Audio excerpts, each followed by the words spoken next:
What is the shift? If I had to give you an analogy, it would be the flywheel. A flywheel is an amazing machine. Each time you give a little push, the flywheel goes just a little faster. It becomes just that much harder to stop. Every turn we give the wheel builds upon the turn we gave before. Each push adds just a little more speed, builds just a little more momentum, and increases our personal power. On days when willpower alone is just not enough, our momentum will drive us forward. This is the shift. It is not a diet plan. It is a rut-breaking mind shift for success.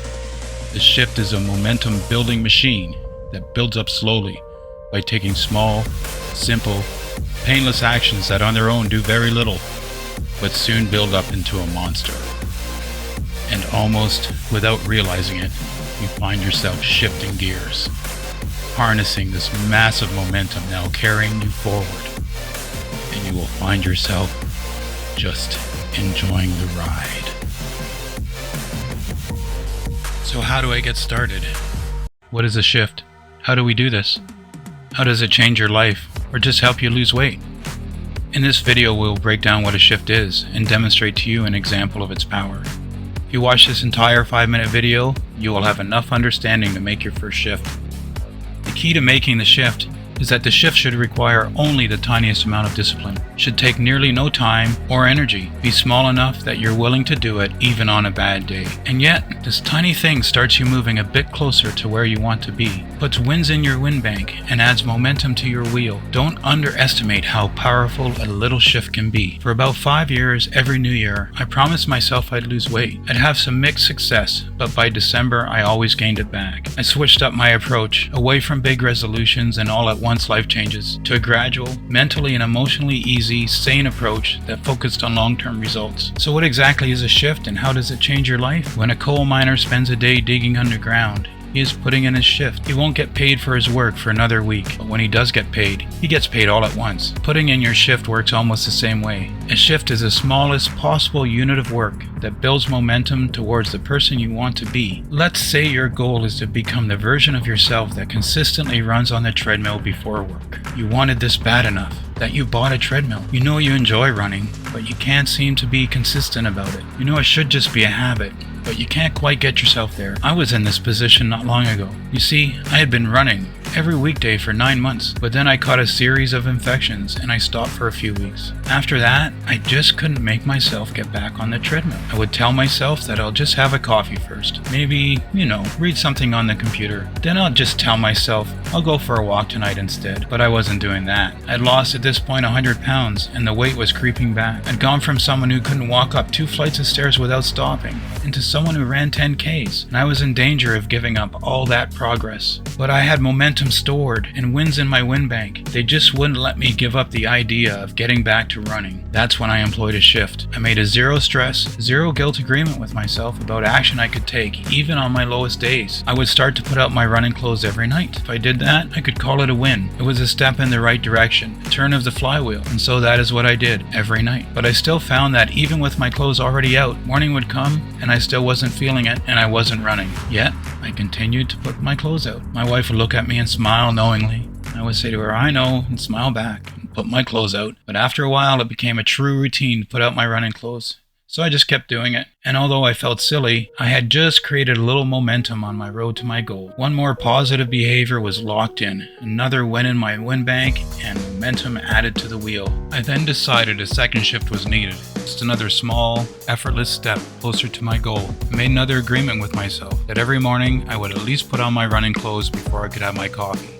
And the coffee would be my reward. It would be pretty effortless since they were already laid out. This made it an ideal shift. So the next day, dressed in my running gear, I grabbed my coffee. I'd put in my shifts. Now I could relax. I sat and drank my coffee, and then without even thinking about it, I went over to the treadmill. I don't even remember deciding to get on, but it happened. It's as if just having the clothes on started putting me in gear. Like I had done 90% of the work already, and now I was ready to go. All that was left for me to do was to push start. And without planning it, without working up the willpower to just do it, I was off.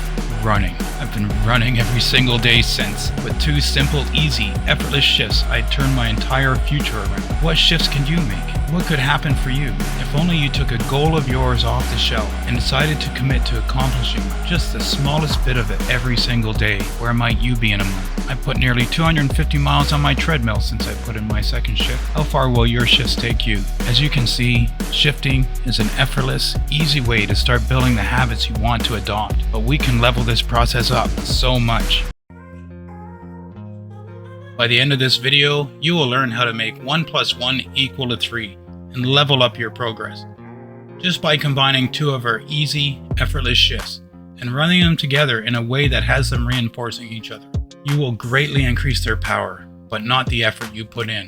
The ideal shift is a small, repeatable action that takes nearly no time and nearly no effort, yet it starts you building momentum. So naturally, once you have understood that and you are shifting, you can start to stack them up. I think the easiest example of this is to combine a shift that is actionable with one where you're measuring. This will create a natural feedback loop. When I promised my cardiologist I would lose weight, I really meant it this time. I thought about all those times I had tried and failed. I realized I had put myself in with all these unrealistic goals. You cannot usually just decide to change who you are, all of your routines, everything you eat, and everything you do all at once.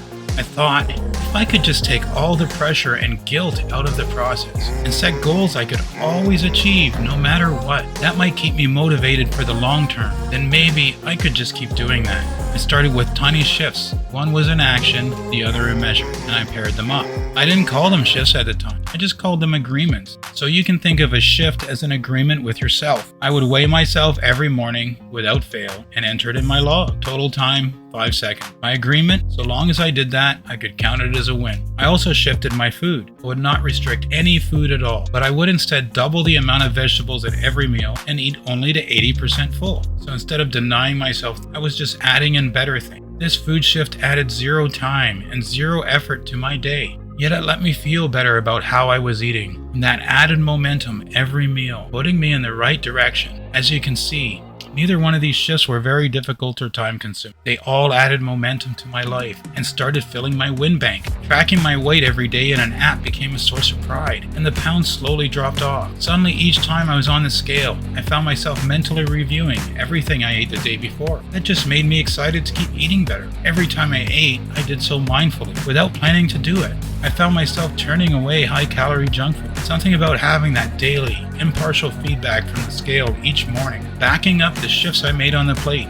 It all just made me want to do a little better. I had stumbled into my first feedback loop and I launched. Looking back, a year and 100 pounds or so later, I am astounded that it all started this way. Such was the power of these little shifts combined. Of course, shifts led to more shifts. Some worked out better than others, but these were my first and my most important shifts into health, and I still do them to this day. They gave me, after a time, the momentum I needed to decide to be bolder, the momentum to shift naturally into other healthy behavior. After a while, shifts become habit, and habits transform into a routine. And I transformed from a guy who eats mindlessly and without concern into a guy who eats mindfully, chooses food slowly, doesn't overeat, checks his weight daily. Doesn't that sound like a healthier guy? Again, with just 2 shifts building onto each other over time, I began to transform myself. Diets always left me feeling denied and cornered. If I broke their rules, they left me feeling like a failure. I would just toss the whole thing out. With shifts and such easily attainable goals, shifting felt freeing and pleasurable. I could experiment and play. I could see the progress or the lack of it. I could pivot to a different shift as needed. This all paired together with a new mindset. No guilt, just learn from the experience. Shifting transformed me. What could happen for you if you approach personal change the same way? Shifts, they're conscious at first, but they become habits. Habits form into new routines, and once those routines are on autopilot, just repeat. With that unlocked, you become someone who is constantly improving. That, my friend, is called winning, and it's the best kind of win. It's the kind you can share, and by doing so, you win again. You are what you repeatedly do, but you also become what you repeatedly do. Honestly, looking back, I never thought this new me was remotely possible. Far from being painful, this transformation was thrilling. It's so wonderful to actually like who I am today. I value it, and now I nurture it. So there you have it. In just 3 short videos, I've shared with you the simple secrets of my success. What will you do with them? How many of you will take the ball I'm offering and run with it? How many of you will return next year as a new you? you? If you do, please tell me about it. I want to celebrate with you. But if you really want to do this, we can do it together. I've given you everything you need to become the new you. But in this final video of the playlist, I have some tips I will share with you that will really help you make this successful long term and help get you through those curveballs life throws at you. In this video, I will share with you some things you need to be mindful of to be successful long term. I want to alert you to some ways this can all go off the rails. Building momentum and sustaining it are two different things. Your old habits are still there, lurking behind the scenes. And your old narratives are not gone, but instead waiting. The old you is always ready to reemerge if you open the door wide enough. You must guard against it. Do not live in denial that the old you still wants to stage a comeback. All it needs is for you to set aside your mindfulness for just a few days for it to begin its return.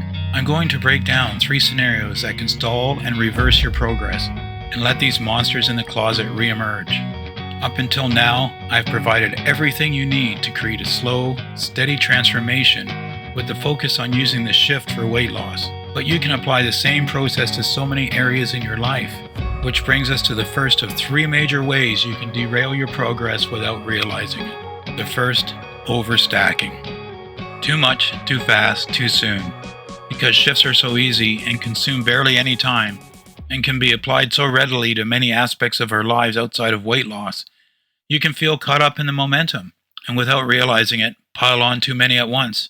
All those shifts you overstacked will run just fine, and you'll feel on top of the world until you hit a snag, such as a bad night's sleep, having weekend plans suddenly change, or other matters out of your control.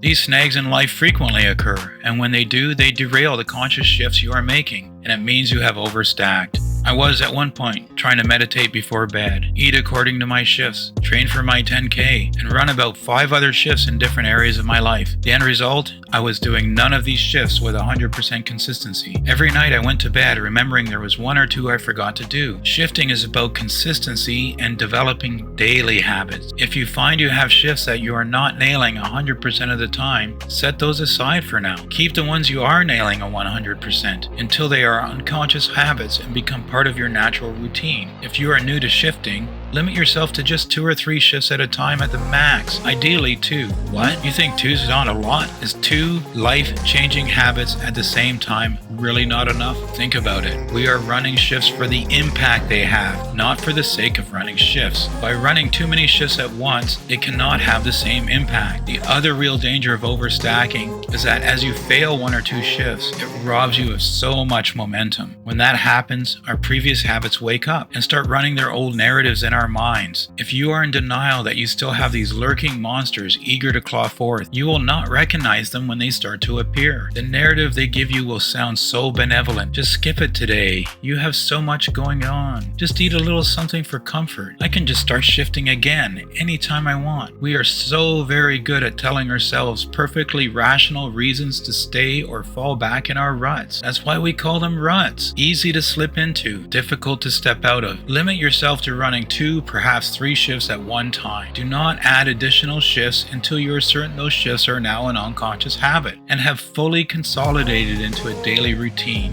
That way, you will always avoid overstacking. Hurdle number 2, major negative life events. Shifting and constantly improving yourself in mindful yet small ways should have the added benefit of leaving you mentally and emotionally more resilient. But even with that being the case, there will be life events that impact us painfully or tragically that are completely out of our control. In these times, focus again on just keeping 2 shifts strong and going. During difficult times, doing a couple of positive things a day can help you get through it, and even sometimes inspire those around you who share your situation. Do not turn a tragedy or setback in your life into a setback for your life. Sometimes you just have to give yourself the things other people do not. And sometimes that's just a push to keep moving forward. So when you have a moment during this crisis in your life, stop, take stock. What are my active shifts? Let's limit them to 1 or 2. Ensure that they are simple and not at all time consuming. Run them or adopt new ones that you can actually run during this time. One suggestion, just switch your shifts to meditating 2 full minutes before sleep each night. This is often enough to keep your mind in the mindful mindful improvement state you need to maintain. Then you'll get through your crisis and you'll still be shifting. Remember, you are always either improving or falling back. There is no staying put. That is the reality of our lives. Hurdle 3. Success. Shifting is the opposite of making all at once huge life changes, but it will, when run consistently over time, stack up and provide huge victories and achievements.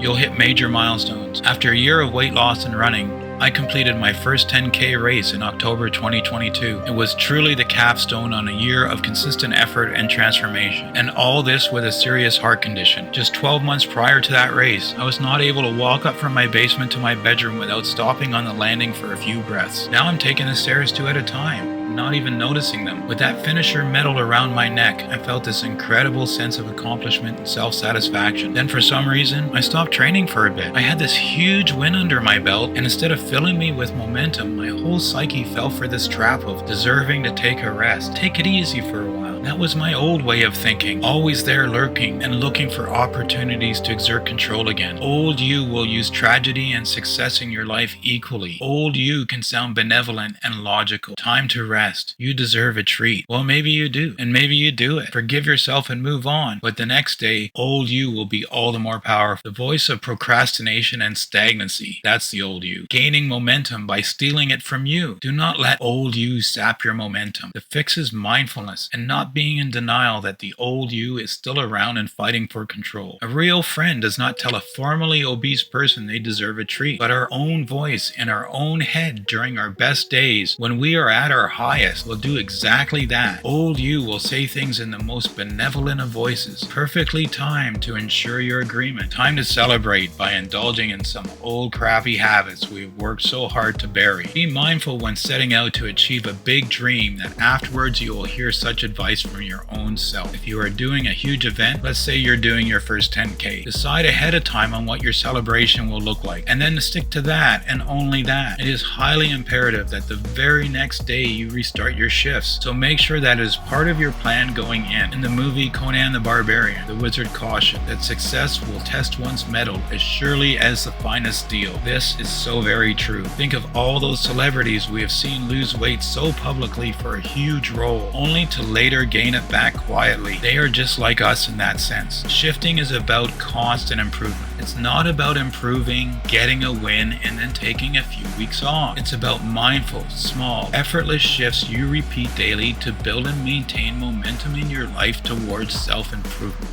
For those that clicked and watched this video, I'm really glad you did. I appreciate the time you have given to listen to my techniques. I'll do more videos going forward, but these videos are the fundamental, and I want to assure you that I am still shifting and still maintaining and improving health. My course to teach you to shift has concluded, and now I will share something personal with you. In the video linked at the end, you will see a major life event that happened for me in my AFib channel, the true story about how shifting impacted my heart condition and overall health. It came about in a surprising way. I hope you achieve the same level of success, and remember, it is never a race. It's a process. Trust the process. Work the process. Constantly improve. Shifts, mindful at first, become habits. Habits integrate into your routine. You are what you repeatedly do, but most importantly, you become what you repeatedly do. All the best, your friend, Big Northern Bear.